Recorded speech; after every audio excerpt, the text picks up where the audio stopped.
Rob a little bit, and he talked about how it's not a direct adaptation, that you're taking some general ideas from it. Yes. You've got female lead, you're doing the spin on a genre that's very popular. So for you, what's the attraction of kind of spinning the zombie expectations in this type of time and style? Well, to be honest with you, it scared the crap out of me at first because I'm such a big zombie fan that I'm like, everyone's going to hate us. All they're going to talk about is how it's zombies on the CW, and I was really worried about it. But it's so, once we got into it, it's so unusual and cool, and I just loved what we were coming up with. And I think it's, why not open it up? Because I'm a huge Walking Dead fan. I will watch The Walking Dead, I will watch The Talking Dead, and then rewatch. If you guys know Chris Hardwick, I want on that show more than I want Oxygen. But like, we're not trying to do that. So like, don't try to outdo something that's awesome. Like, put a spin on it. And I feel like this spin is really cool, and it's interesting to me to have a procedural. I mean, first of all, the character just being where she's at, which is having like this quarter-life crisis, and then you're like dead, and this big thing that's happening to you, you can't talk to anyone about. So you're like dead, and you have to eat brains, and then you're just having like a regular conversation with your mom about why you didn't go to your cousin's wedding or some shit, and you're like, I'm dead and have to eat brains. You don't understand. But so that's interesting. But also the procedural, getting the memories of the people, of the person whose murder you're trying to solve is something that's kind of unique. You have people who are invested cops, and I'm searching out murder victims because my mom was murdered, and all of those are very interesting. And we've seen those, and they're great. And this is a different take on that. It's like this investment is so personal. Like she's experienced this. A person is pushed off a balcony to their murder, and she felt what that was like to be like, oh my God, this is it. I'm dead.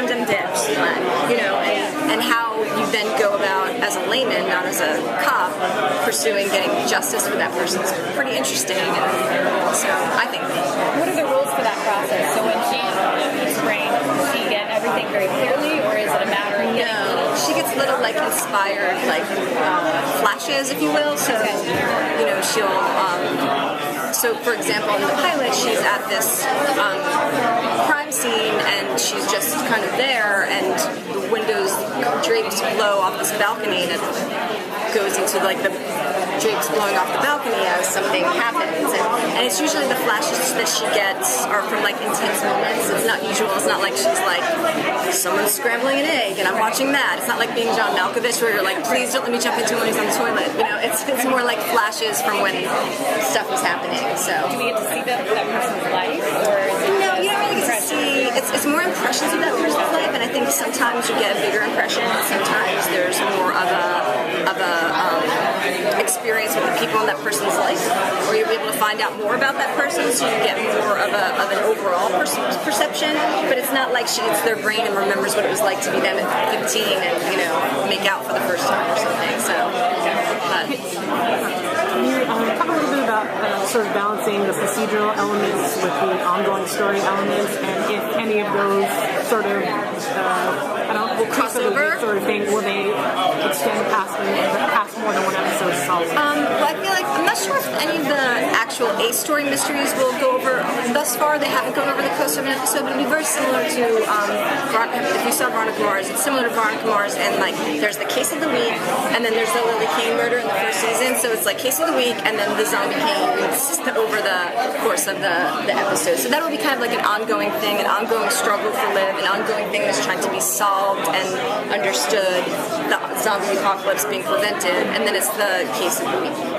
Because you have time for that when you're saving off the zombie apocalypse. Why not solve this murder? Her fiance, I know she distances herself. I mean, is it going to be romantic storylines? Oh, totally romantic storylines. We didn't cast Buckley because he's a genius. It's just like, Major takes off his shirts and scene. There's definitely, he's too adorable and perfect, and there's definitely, because what's better, unrequited romance is great. I love it, I love writing that, but also that romance when it's like, I could be with you, but there's this thing that I can't tell you about that's preventing it. And like, even as a person that's invested in her, you're like, yeah, there's not enough condoms in the world. Like, don't sleep with him. So you get it, and that's so much. It's so sad and also romantic, you know. We joke about Buckley taking off his shirt, but this is the CW. So what's it like doing a zombie show for the CW? It's like doing a zombie show with really attractive people. Are you trying to make it edgy? You know, do you feel that it can be edgier, or are you trying to make it for a certain audience? Like the sexy part edgier or the zombie stuff edgier? The sexy part edgier? Yeah, I mean, you kind of have to. Like, people will be watching and be like, why are clothes on people? I don't understand. No, I mean, we wouldn't do it for like just that purpose, but if it calls for it and you want a sexy show and you want to push, I want standards and practices to work their ass off. And if I can make them have to go to their higher up and ask them if it's okay, my job as a writer is done. But what about the zombie stuff? Do you find that you're pushing that a little bit? Well, we're going to push it. We're not going to ever compete with The Walking Dead, and that's not what our show is. So that kind of like gore isn't something that we'd be really doing, and violence is not really our bag either, so it's just totally what's interesting and cool. And if sometimes what's cool is kind of gory or shocking or someone gets something cut off, then then that's a different story. But violence for violence sake, just to kind of push the envelope, is not really, not that that was your question, but just, yeah.